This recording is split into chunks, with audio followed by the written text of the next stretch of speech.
senhoras e senhores, bem-vindos mais uma vez ao nosso programa OAB em Foco, apresentado pela OAB Subseção Teresópolis, 13ª subseção, que é presidida pelo nosso caro amigo Dr. Jefferson Soares e co-presidida pelo nosso amigo Dr. Rodrigo Ferreira. Eu sou José Antônio Rodrigues Mayhofer e hoje vou apresentar esse programa em substituição à doutora Marisa Gáudio, que brevemente estará aqui de volta.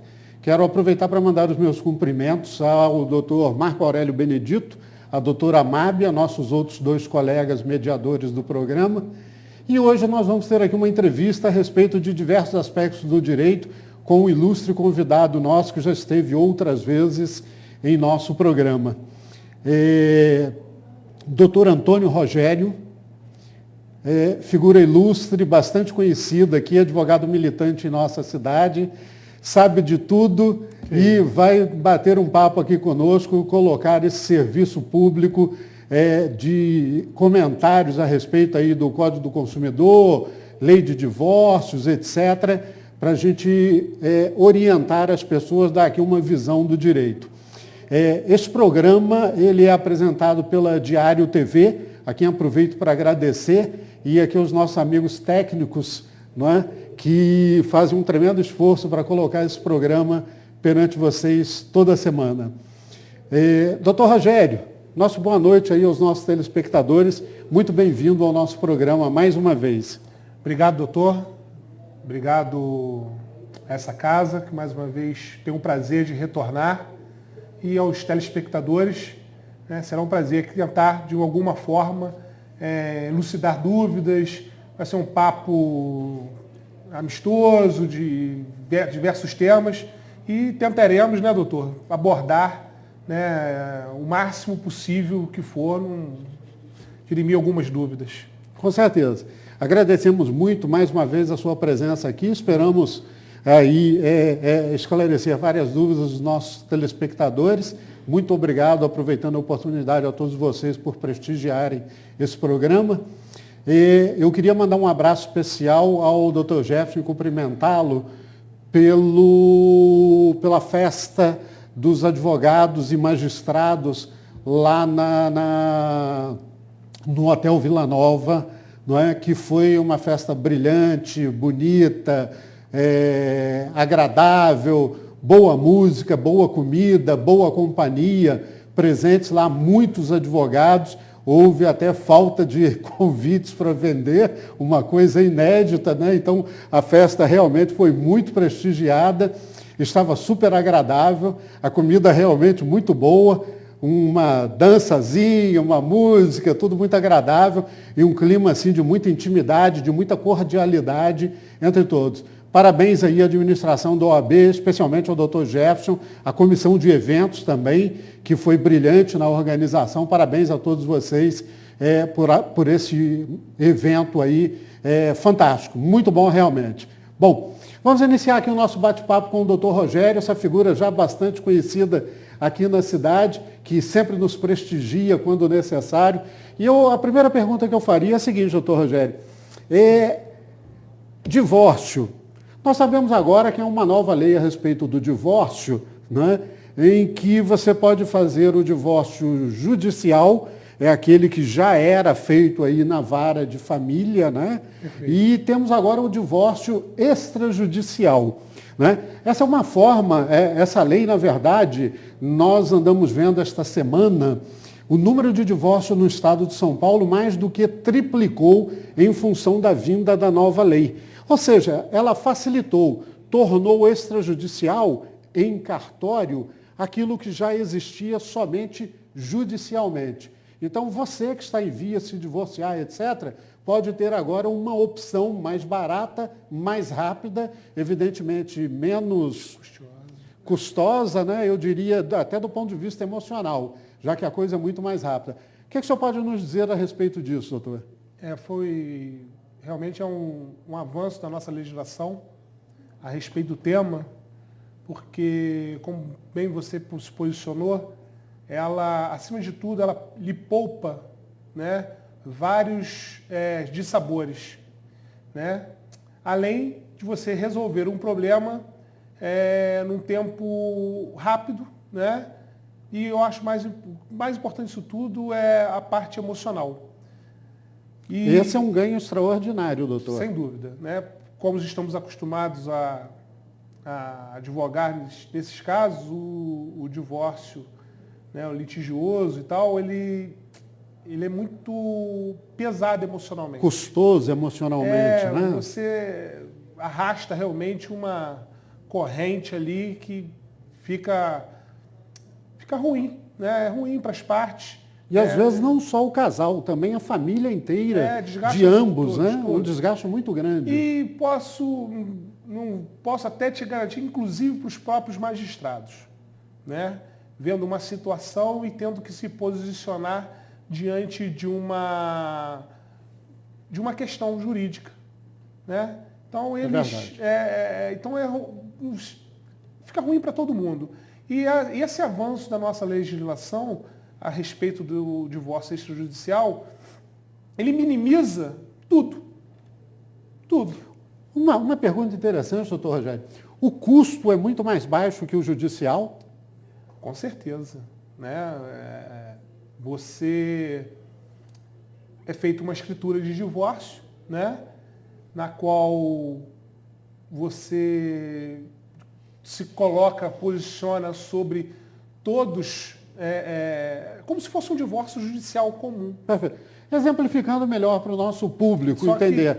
No caso do nome, se a pessoa não quiser manter o nome de casado. Pode fazer tudo. A grande diferença do extrajudicial para o judicial é o consenso. Tem que ser de forma amigável, né? Tendo essa parte consensual entre os cônjuges ou ex-cônjuges, né, é feita todo o trâmite como se fosse o judicial. Nome, pensão, você se coloca, as partes rejeitam reciprocamente os alimentos, né? A mulher quer voltar a ter o nome de solteira ou não. Então essa situação toda, né, ela é dirimida dentro da escritura do divórcio. Vamos colocar mais uma pergunta para dificultar o seu raciocínio, doutor. Sim. E se houver bens a dividir? E se o casal tiver um carro, tiver um apartamento, tiver uma casa de praia, como é que fica isso nessa escritura? Olha, doutor, essa escritura terá que, primeiro, para que seja feita essa partilha de bens dentro do divórcio, primeiramente, não terá que ter menor. Perfeito. Quer dizer, existem, então, isso é importante, senhores telespectadores, há algumas pré-condições para esse divórcio. Sem dúvida. Quais seriam essas, doutor Rogério, pré-condições? Primeiro e importante de tudo, o extrajudicial só pode ser realizada se for feita de forma amigável. Consensual. Sem isso, nada feito, né? Não tem que ter filhos menores. Filhos menores. E os bens têm que ser devidamente partilhados, destinados a quem? Um fica com um carro, um fica com outro carro e assim por diante. Tá? Certo. Mediante aos imóveis, isso deverá ter, além da transferência por conta do divórcio, deverá ser pago um imposto estadual. Esse imposto se chama, para conhecimento dos senhores, Imposto sobre Transmissão, Causa-Mortes e Doações. Isso. É ao Estado do Rio de Janeiro. Exatamente, né? Exatamente. E paga-se esse imposto, doutor Rogério, antes da escritura ou depois da escritura? Antes da escritura. Antes da escritura. Antes da Perfeito. escritura.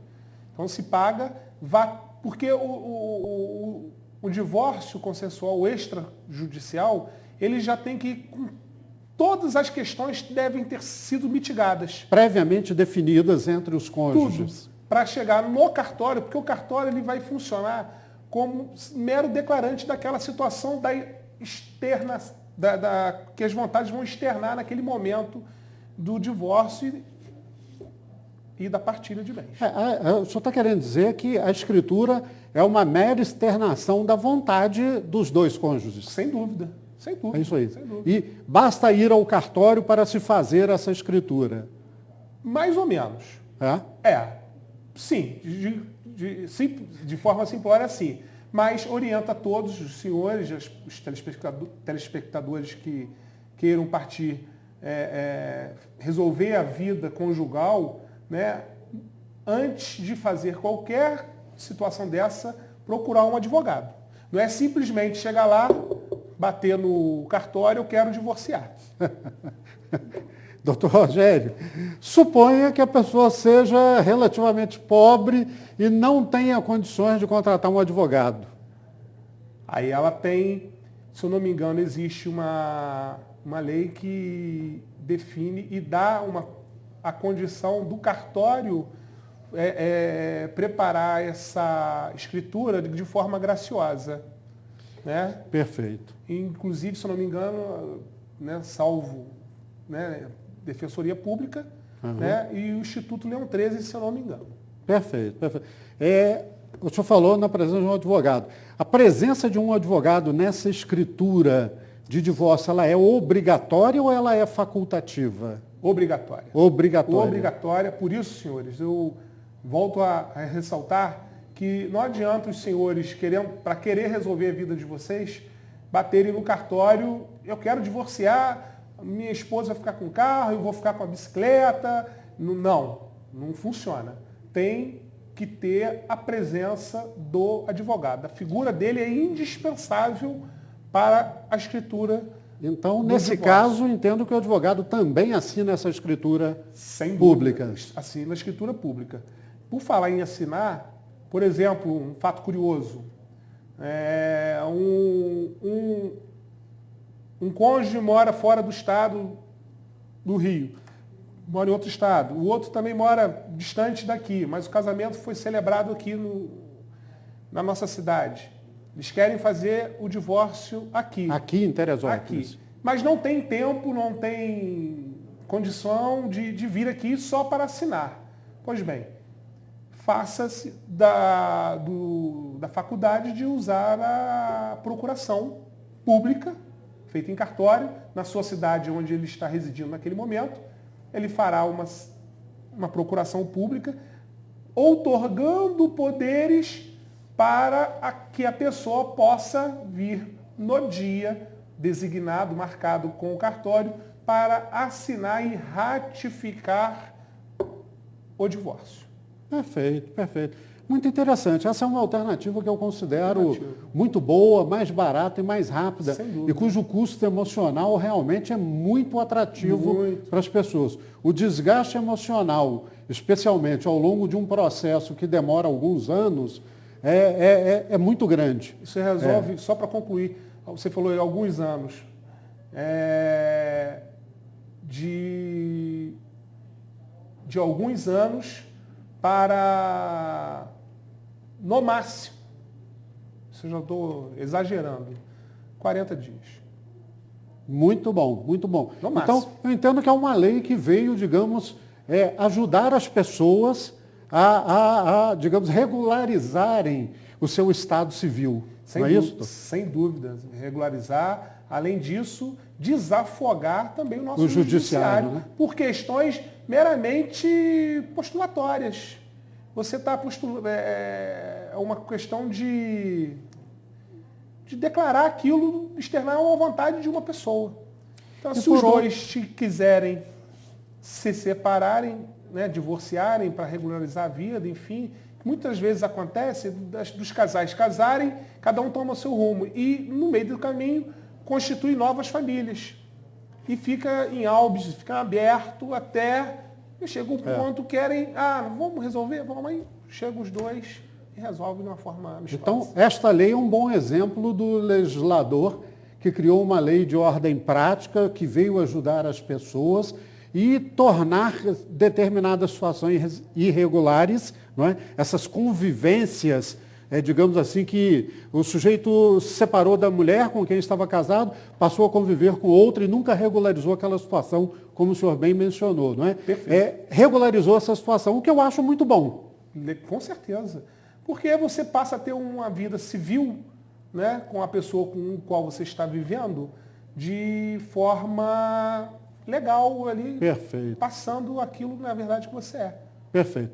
Doutor Rogério, nosso papo está muito bom, nós vamos fazer agora um primeiro intervalo em nossa conversa aqui, que está muito interessante, por sinal, e com certeza está interessando a todos vocês aí. Nós vamos fazer um breve intervalo e já voltamos com o doutor Antônio Rogério Correia, ok? Até mais, então.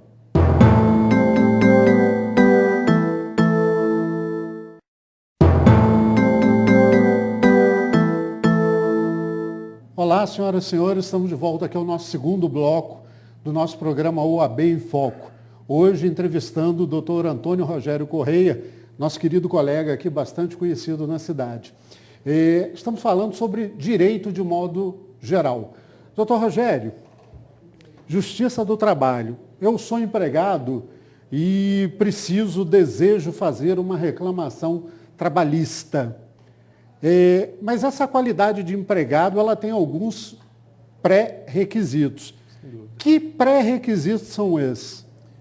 Olha, como a gente vê no nosso dia a dia, muita gente postula, né, o reconhecimento do vínculo empregatício para o reclamante. Muito comum na Justiça do Trabalho, muito comum, né? Mas, na verdade, o empregado, né, não nós advogados, que todos nós somos muito atentos com relação ao tema, sem exceção, mas os empregados, de forma geral, eles têm que observar alguns requisitos, como você bem se colocou, né, que se coloca no artigo 3º da CLT. Perfeito. Né? E esse artigo 3º, ele exige, vamos botar dessa forma, que para ser empregado, você tem que ter a figura, né, de alguns requisitos incondicionalmente, pois se faltar um, ele não entra como o empregado. Ele não é a qualidade, não figura a qualidade de empregado. Ou seja, o senhor está querendo dizer que ou são todos os requisitos ou não é empregado. Exatamente. E que requisitos são esses, doutor Rogério? Olha, um é a pessoalidade, né? Um dos requisitos, a pessoalidade. A pessoalidade é aquela que você tem que prestar aquele serviço. Por exemplo, tem que ser você. Tem que ser você. Não pode delegar uma procuração para alguém fazer o trabalho com você. O motorista vai dizer assim, hoje eu não vou dar uma procuração para você no meu lugar. Não pode. Né? Perfeito. Outra é a habitualidade. Você ter a habitualidade, né, rotina daquele serviço. Perfeito. Uma outra tem que ser habitual e não eventual. Exatamente. Habitual. Perfeito. Aí entra até uma questão controversa na nossa Justiça do Trabalho com relação até às próprias diaristas. 2 vezes, 3 vezes e tal. Aí é um tema que nós vamos... Esse é um tema que está sempre em discussão, nunca pacificado. Nunca. O STJ aparentemente reconhece 3 vezes, a turma reconhece somente 2 vezes. Inclusive, aqui no nosso TRT saiu agora um enunciado, me falhou a memória agora o número, que eles entendem que 3 vezes não dá reconhecimento ao empregado doméstico.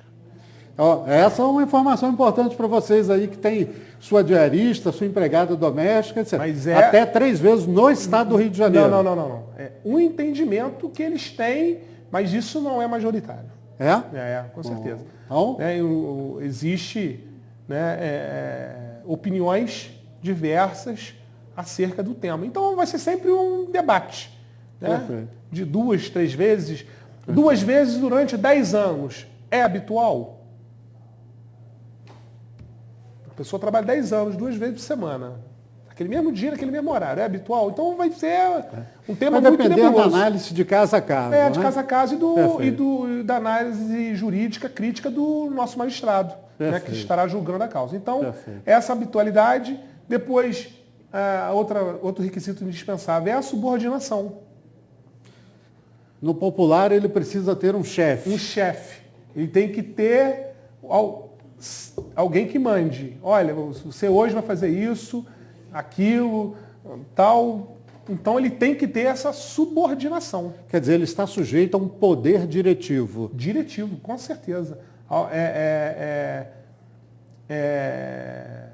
Dá a ele uma faculdade para trabalhar, mas sempre tendo uma supervisão de cima né, para que ele possa trabalhar, para que ele possa, enfim, trabalhar dentro da sua função, exercer. Para o qual foi contratado. Para o qual foi contratado, né? Doutor Rogério. O outro, só para concluir, o outro é a onerosidade. Né? A onerosidade, ela é a contraprestação. Ele precisa trabalhar e precisa receber. Exatamente. Se não houver essa contraprestação, não é empregado. Não é empregado. Né? Se não houver o poder diretivo, ele não é empregado. É isso? Exatamente. Se não houver essa continuidade no trabalho, ele não é empregado. Exatamente. Parece claro. Né? Exatamente. Doutor Rogério, o empregado ele pode ir à Justiça do Trabalho sem advogado? De forma alguma. Não existe até uma pequena possibilidade do rito sumário, né, nas causas trabalhistas de menos de 2 salários mínimos, causas menores de 2 salários mínimos, né? Aí ele pode fazer esse direito. Mas, como sempre orientamos aqui, né, nesses casos, quando você tem a justiça, é sempre bom as pessoas, antes de fazer qualquer propor, ou de tentar, né, uma aventura jurídica, procurar realmente um advogado para que ele possa orientar a pessoa. Tá? Então, basicamente, hoje no mundo que vivemos, enfim, pelo menos eu não tenho visto, não vejo causas desse volume de rito sumário, onde a pessoa pode ir... É incomum, né? É incomum. Doutor Rogério, vamos supor que o empregado entrou com a sua reclamação trabalhista, perdeu, a sentença saiu e ele perdeu, estou falando no popular, né? E ele perdeu a causa. Obviamente, ele tem o direito constitucional de recorrer e deverá fazer isso, em princípio. Qual o ônus que ele tem? Ele tem algum custo para recorrer, como tem o empregador? Você tem que pagar o depósito recursal, etc. O empregado, o reclamante, né, é a linguagem correta na Justiça do Trabalho, ele tem que pagar para recorrer? Não. O empregado, ele, né, dá a ele esse direito de recorrer sem custa nenhuma de processo, de recurso. O que já não é o caso do empregador. O empregador, ele tem que, dependendo do valor da sentença, isso, né, ele tem um escalonamento de garantia de juízo, né, para que ele possa recorrer, senão o recurso será considerado deserto. Né? Perfeito. Deserto, e ele tem que fazer a garantia do juízo, né, dentro do prazo de 8 dias, que é o prazo do recurso. 8 dias da publicação da sentença. Exatamente. Né? Perfeito. Se o empregado vai lá na Justiça, faz a sua reclamação trabalhista e não comparece no dia da audiência que foi designada, o que acontece com ele, doutor Rogério? O empregado? O empregado. Tá. Isso. Ele terá o prazo, né, o juiz vai dar um prazo para ele justificar a ausência. Perfeito. Né? Não justificando a ausência, o processo será arquivado e ele poderá, né, 6 meses após o arquivamento, propor uma nova ação, intentar uma nova ação contra o reclamado, contra o empregador. Perfeito. Vamos inverter a pergunta, então, já que estamos falando nisso. E se o empregador não comparecer? O primeiro caso o reclamado, né? Não comparecer. Ele será dado um prazo para que ele justifique a falta, né? Não justificando, levará o juízo a aplicar os efeitos da revelia, dentro do que ele entender que for razoável naquilo que está sendo colocado para ele na inicial, na peça reclamatória, ele dará a sentença em cima daquilo que o empregado ou reclamante estará alegando ali nos seus direitos. Vamos supor, nesse mesmo caso, doutor Rogério, que quem compareça não seja o sócio proprietário da empresa, seja um preposto na Justiça do Trabalho. Se esse preposto não for empregado da empresa, ele pode ser aceito como preposto? Olha, eu entendo que sim. Hoje é um risco que a empresa corre. Eu entendo que sim, mas eu vejo acontecer, de repente, em outras comarcas, em outras varas aqui, outros juízos, que eu vejo preposto sendo que não são empregados. É o risco que a empresa corre. Porque o preposto, ele está ali representando a empresa para dirimir os questionamentos oriundos daquela lide. Perfeito. Então, acredito que por precaução deverá ser sim uma pessoa que entenda, saiba, tenha conhecimento do que aconteceu daquilo ali. Geralmente, numa relação de trabalho, um gerente, um supervisor, enfim, alguém que conheça, tenha conhecimento daquela situação. Uma causa trabalhista, doutor Rogério, de pequeno porte, ela demora em média quanto tempo na Justiça do Trabalho? Olha, essa pergunta ela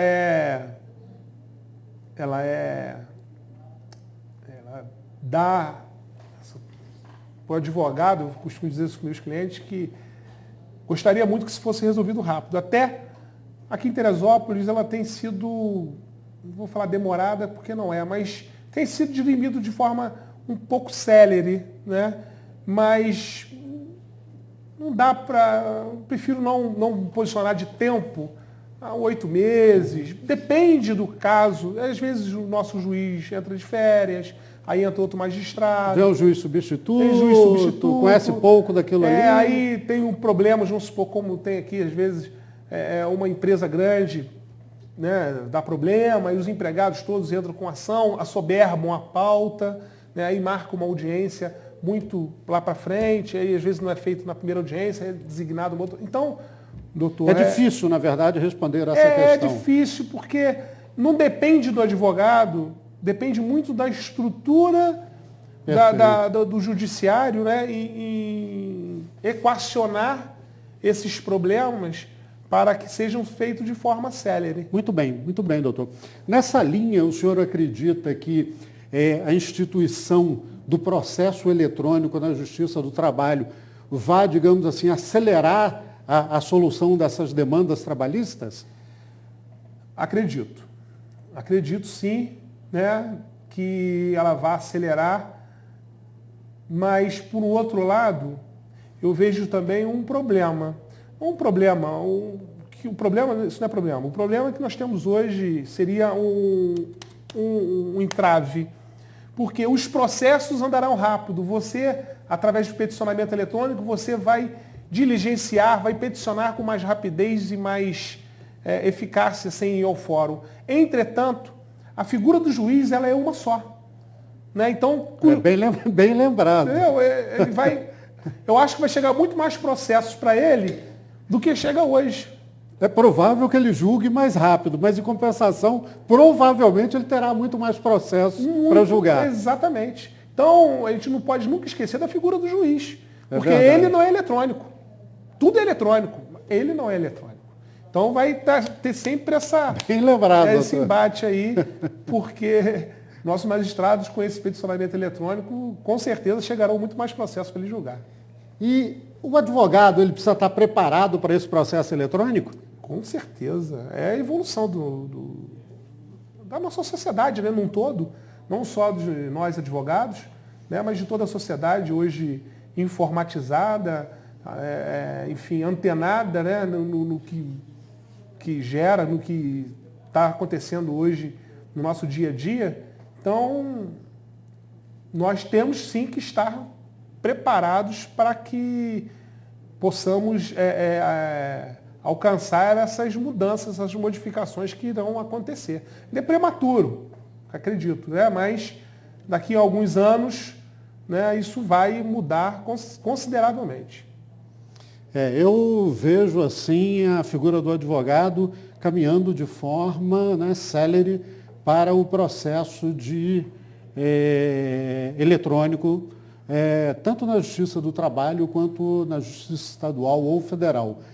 Nesses órgãos judiciários, já há processos, varas, que já são totalmente digitais, sim, e eu vejo assim, de forma irremediável, caminharmos para esse processo eletrônico. E realmente acredito que o advogado, né, gostaria de ouvir sua opinião, deve estar preparado para esse processo, esta nova forma de atuar, né, rapidamente, porque ela é irremediável. Com certeza. Essa irremediabilidade, ela, sem dúvida, ela vai acontecer, né? Como já aconteceu tempos atrás com máquina de escrever e tal, para televisão preto e branco, hoje é televisão HD, né? Então, hoje existe computador, então existe sempre um processo, né, que estamos avançando. Né? Se olharmos não muito tempo atrás, não precisa ser muito tempo atrás, né, e nunca iríamos imaginar celulares tão potentes e com tantas utilidades como nós temos hoje. Não preciso ir muito tempo atrás. Né? Então, vai ser imprescindível, sim, que o advogado saiba, né, lidar com essas dificuldades, que é uma dificuldade, né, para as pessoas que não estão acostumadas, para a gente, enfim, né, de peticionamento eletrônico, para que nós possamos atuar sempre de forma legal, dentro de um processo, para não passarmos sufocos na hora de prazos e tal. Então temos que ficar nos preparando com relação a isso. É verdade. Nós vamos falar daqui a pouquinho a respeito disso. Nós vamos terminar aqui o nosso segundo bloco com o Dr. Antônio Rogério Correia. Esse papo está realmente muito interessante. Um pequeno intervalo, meus amigos, e já voltamos. Até lá.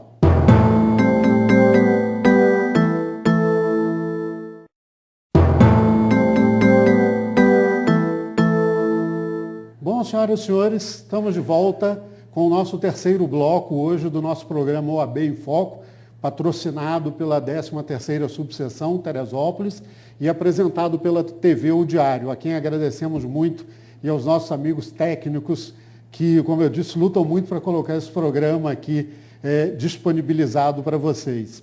Nós estávamos falando no bloco anterior a respeito de peticionamento eletrônico.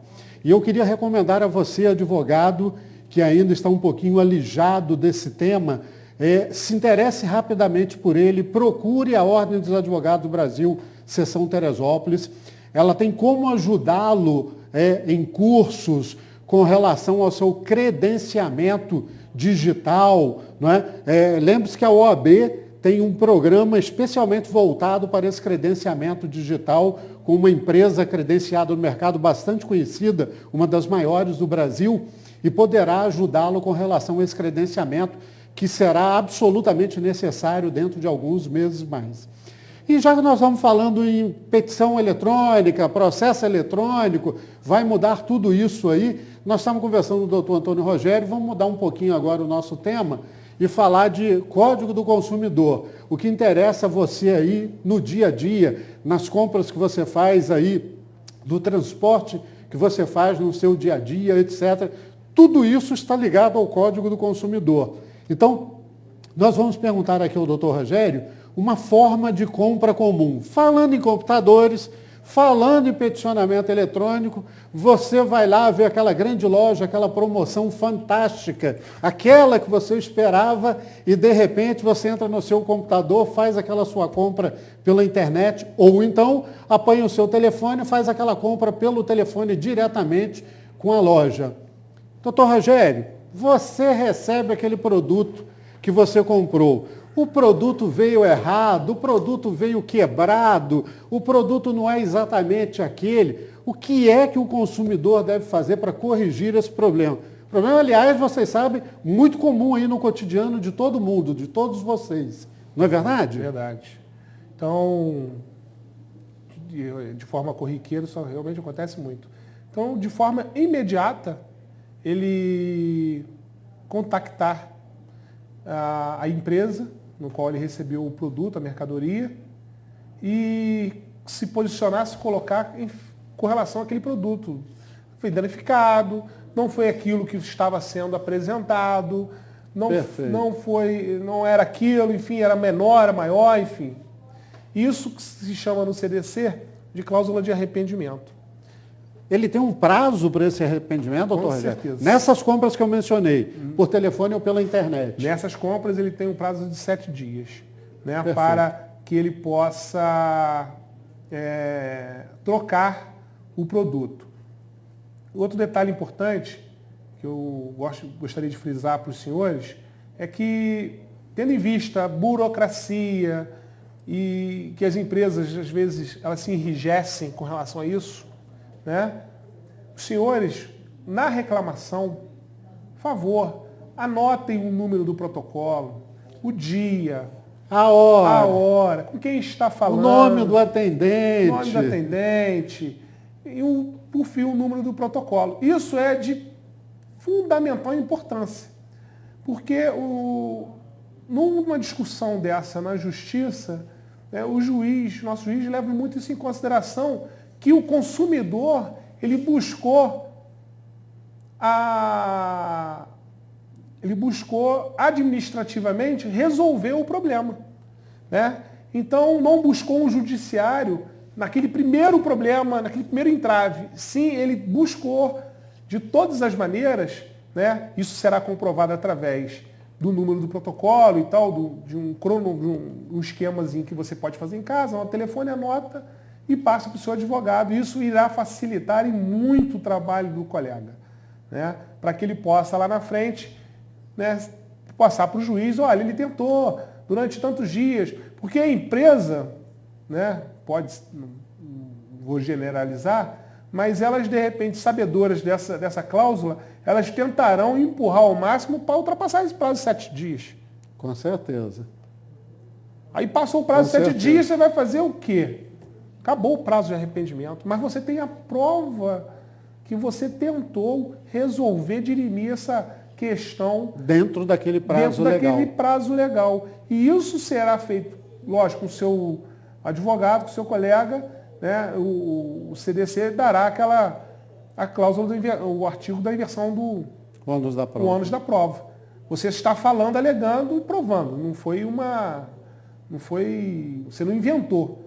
Então você está ali, colocou, e a empresa, diante daquilo que você colocou para o seu advogado, ele colocará na petição, a empresa terá que combater aquilo ali. Não foi isso que foi feito. Então aí a empresa perde muito com relação a isso.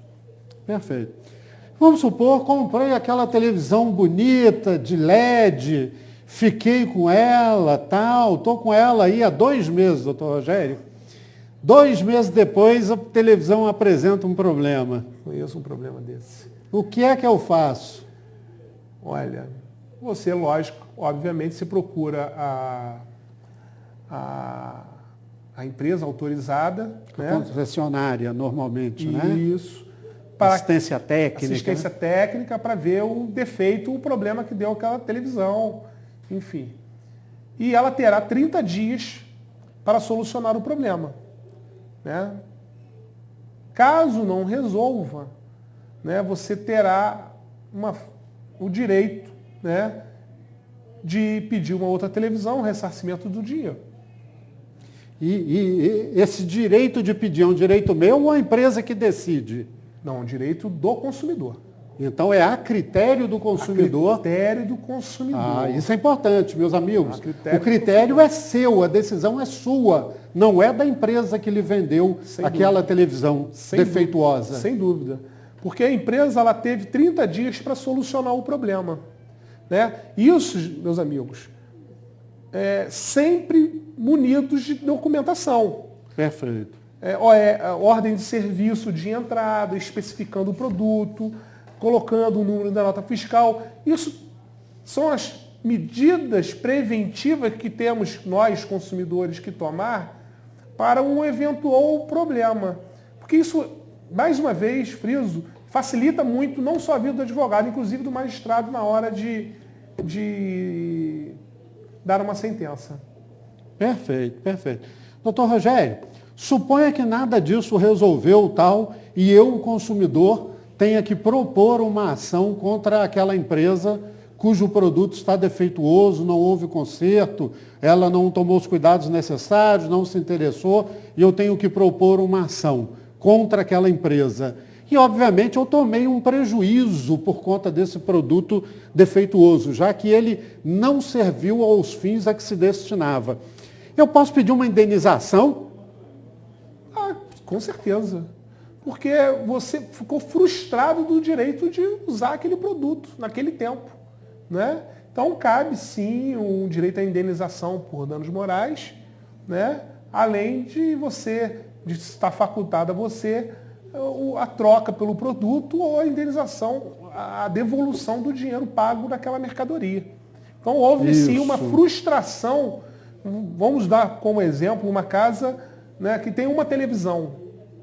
A família se reúne, compra uma televisão, feliz, vai ver televisão. E por conta de um problema do televisor, você coloca na assistência técnica, ela fica 1 mês, 2 meses, você fica aí 2, 3 meses, sei lá quanto tempo, né, sem ver um televisor, que hoje é o entretenimento da família brasileira, sem dúvida nenhuma. Então você ficou frustrado daquela tua vontade de ficar vendo a novela, o futebol, as crianças o desenho, enfim, então cabe é um lazer importante. Um lazer importantíssimo, né? Ficar atento às notícias dos nossos telejornais, né? Ao nosso jogo de futebol. Com certeza. Né? Eu faço gosto disso. Doutor Rogério, suponha então que eu vá propor esta ação indenizatória, já que eu tenho direito a um dano moral, né? E em alguns casos também material, e às vezes a devolução do produto, qualquer coisa.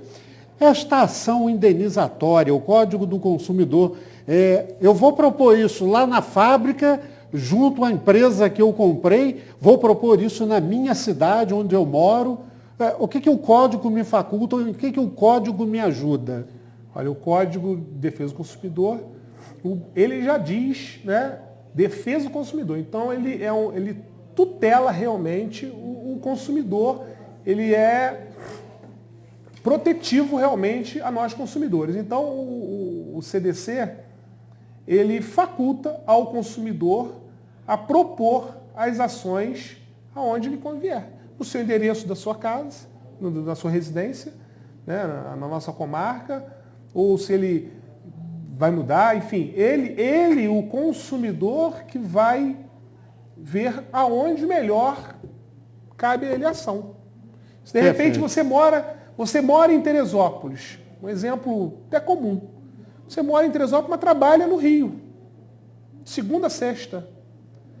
Por quê? Bom exemplo esse. Você mora em Teresópolis, família, filhos, todo mundo residindo aqui. Né? Mas você, consumidor que foi afrontado no seu direito, você trabalha de segunda a sexta no Rio. E necessitou, né, do serviço do advogado para a propositura da ação. Então, por você trabalhar no Rio, você propõe, dependendo, né, vai caber ao consumidor, ele poderá sim propor uma ação no Rio de Janeiro, que para ele vai ser mais fácil. Em função do local de trabalho dele. Ele vai lá, vai na audiência, terminou a audiência, se necessário for, pega a ressalva, né? Que é um termo, é uma declaração que você esteve presente na audiência, e retorna ao trabalho normalmente. Perfeito. Na verdade, eu reconheço que o Código do Consumidor ele é bastante protetivo à parte mais fraca no processo, que sem dúvida é você, consumidor. Não é aquela loja poderosa com 2.000 pontos de venda no Brasil inteiro, não é? Com muito dinheiro em caixa, etc. Obviamente, você é a pessoa hipossuficiente, a pessoa que merece a proteção do Código, e para isso ele foi criado, né? Sem dúvida. Perfeito, doutor Rogério. Nós vamos terminar aqui o nosso terceiro bloco. A conversa realmente está muito interessante. Tenho certeza que está interessando a todos vocês, amigos telespectadores. E voltamos daqui a pouco para o nosso quarto e último bloco, ok? Até mais então, até daqui a pouco. Muito obrigado.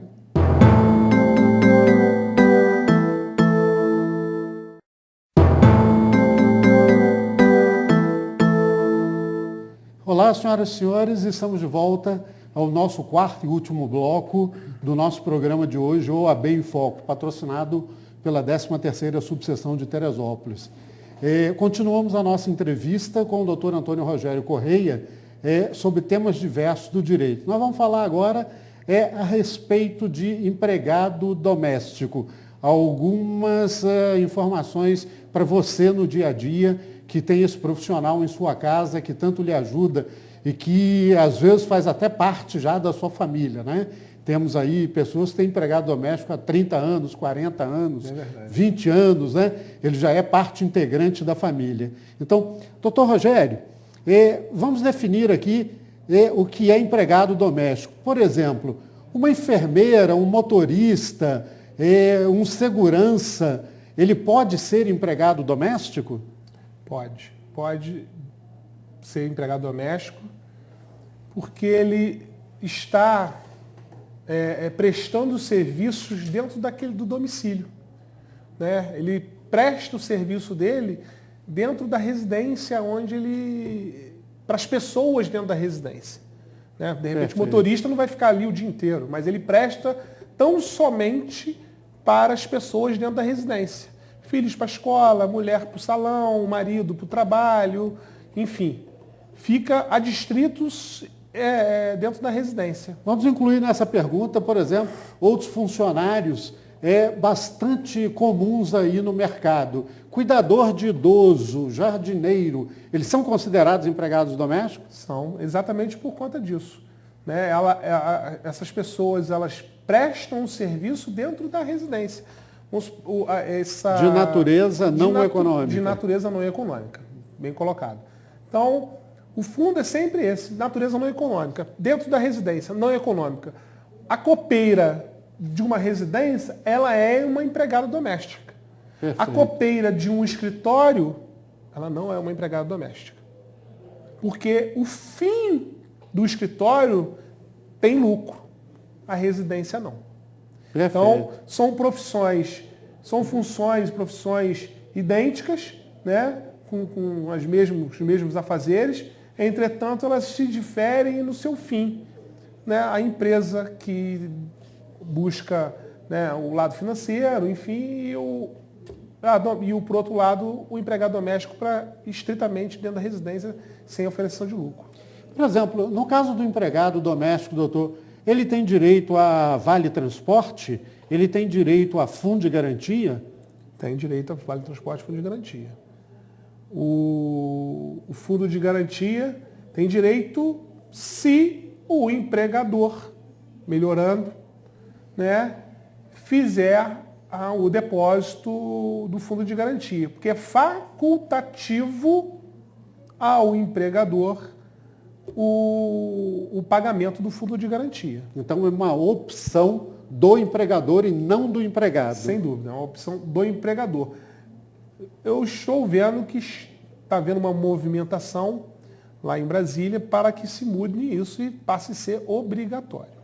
Perfeito. Está havendo uma pressão forte, inclusive, para que isso seja modificado. Mas, na verdade, hoje é uma opção do empregador. É uma mera faculdade. Uma pergunta muito comum que nós recebemos aí na rua, dos amigos, etc., é a seguinte: empregado doméstico, ele tem direito a horas extras? Não. Empregado doméstico não tem direito a hora extra.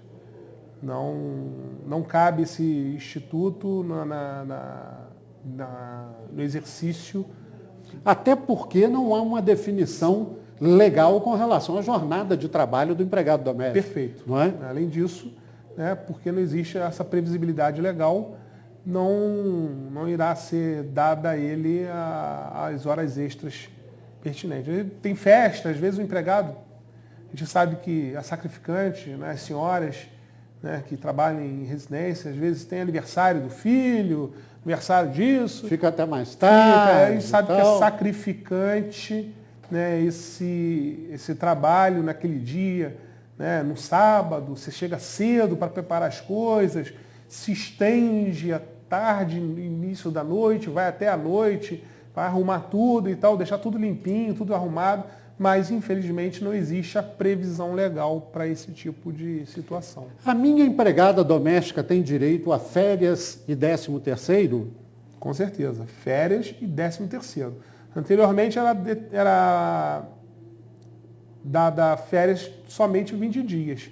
Isso foi modificado né, passando a ter direito a gozar 30 dias de férias, o empregado Como doméstico. os demais empregados Como os demais, CLT, se né? equiparou. Se equiparou, Se equiparou. E ao 13º, com certeza ela tem direito ao 13º pelo período trabalhado, um ano, integral, proporcional, enfim. Vamos fazer um exemplo, doutor Rogério. Eu sou dono de casa e tenho uma empregada doméstica. Pago o salário a ela todo mês e venceram as férias, vou ter que pagar férias a ela, o que é justo, correto e merecido. Não é? Nosso cumprimento a essa classe profissional que tanto nos ajuda, faz praticamente parte da nossa família. Parabéns a todos vocês. Eu, como dono de casa e que emprego aquela empregada doméstica, ao pagar férias, 13º, eu preciso apanhar recibo dela? É importante isso? Com certeza. Importantíssimo. O recibo, ele é uma situação de você estar de boa fé. Até de uma... Não vou nem me colocar de se prevenir. Né? Como existe até situações da pessoa trabalhar 5, 10 anos para uma residência e vá questionar salário. Ora, como é que eu provo que paguei? Como é que eu provo que pagou? Aí, por outro lado, fala assim, você viveu 5 anos sem reclamar, vivendo de quê? Então, lógico, evidente, é sempre bom, interessante, sempre cauteloso, né? Pegar, né, os recibos, para que num eventual futuro problema você tenha como provar aquele pagamento. Perfeito. Né, em cima das férias, 13º, salário, enfim, tudo. Doutor Rogério, contratei aquela empregada, sou o dono da casa. Eu preciso assinar a carteira dela no primeiro dia ou eu posso esperar 3 meses naquele prazozinho de contrato de experiência? Vamos fazer uma experiência com você primeiro, minha filha. Daqui a pouco eu assino sua carteira. Quando é que eu devo assinar a carteira do empregado doméstico? Olha, você tem 48, 72 horas para assinar, mas a data é sempre o dia que você iniciou o trabalho. E não... No dia que ela entrou para trabalhar, eu tenho que assinar a carteira. Exatamente, o dia que entrou para trabalhar. Porque a gente vê muito comum, as pessoas, não, fica aqui 3 meses, vamos fazer uma experiência. E se não for boa, mandamos embora. 3 meses e tal, depois de 3 meses eu assino a sua carteira. Está errado. Está errado isso. Com certeza. Né? Você tem... acho que 48 horas para assinar a carteira. 48 horas. 48 horas, né? Então, 48 horas para assinar a carteira, fazer a anotação da carteira, né? Na data que ela efetivamente iniciou o seu trabalho. Perfeito. Aí, empregado doméstico, existe um detalhe importante e muito comum, infelizmente, aqui no nosso estado, que as pessoas não se atentam ao salário. Né? O salário da empregada, do doméstico aqui no estado do Rio de Janeiro, ele é diferenciado. Não é o salário mínimo. Não é o salário mínimo? Não é o salário mínimo. O salário mínimo é uma coisa. Então, o salário do empregado ele é diferenciado porque existe uma lei estadual. É do piso salarial do Estado do Rio de Janeiro, que determina o valor mínimo a ser pago para essas pessoas que exercem essas funções de empregado doméstico. Então, né, ele é diferenciado por conta de uma lei estadual. Então, se eu assinar a carteira da minha empregada doméstica com salário mínimo, eu estou errado, isso? E se ela pleitear futuramente uma ação na justiça, ela vai buscar essa diferença e com certeza irá ganhar. Perfeito. Hoje tá Senhores empregadores, todo cuidado é pouco e atenção a essa importante observação aí do doutor Rogério. E hoje está, se eu não me engano, 639,42. Qualquer coisa próxima. Qualquer coisa próxima. 639, com certeza. Os centavos, alguns centavos. Diferentemente do piso do salário mínimo nacional. Que é R$545. Então aí temos aí quase R$100 de diferença. Mensal.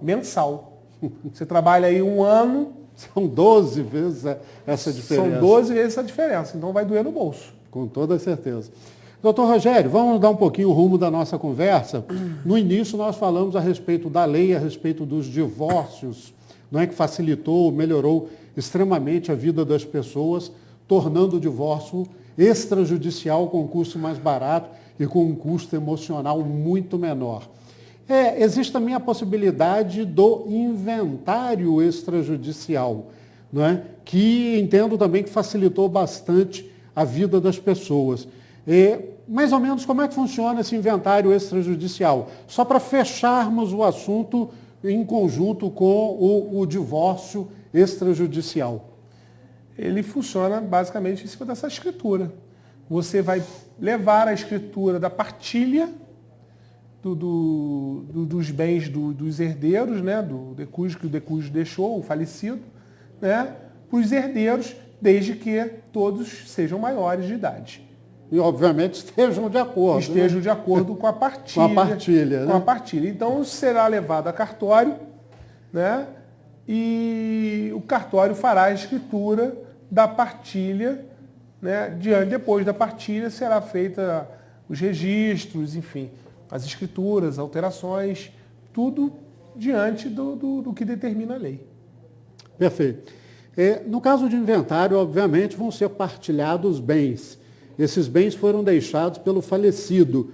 É preciso pagar alguma coisa para fazer essa escritura da mesma forma que no divórcio? Sim, você paga a escritura com as despesas cartorárias normais, né? E os impostos de transmissão dos bens ao Estado.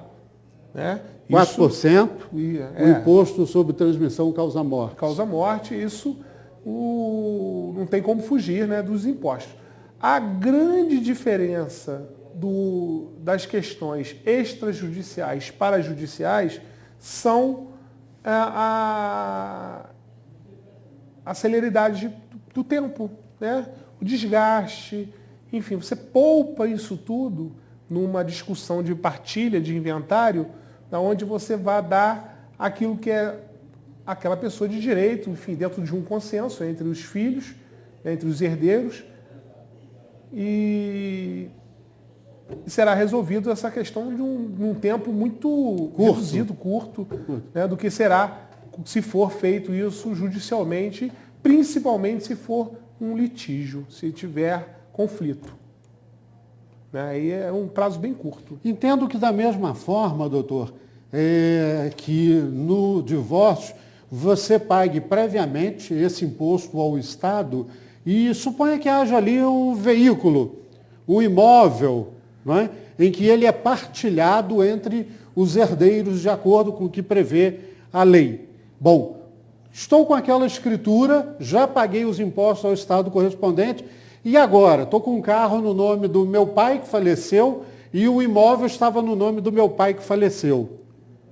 Bom, o que eu devo basicamente fazer para transferir aquele imóvel para o meu nome e transferir aquele carro para o meu nome?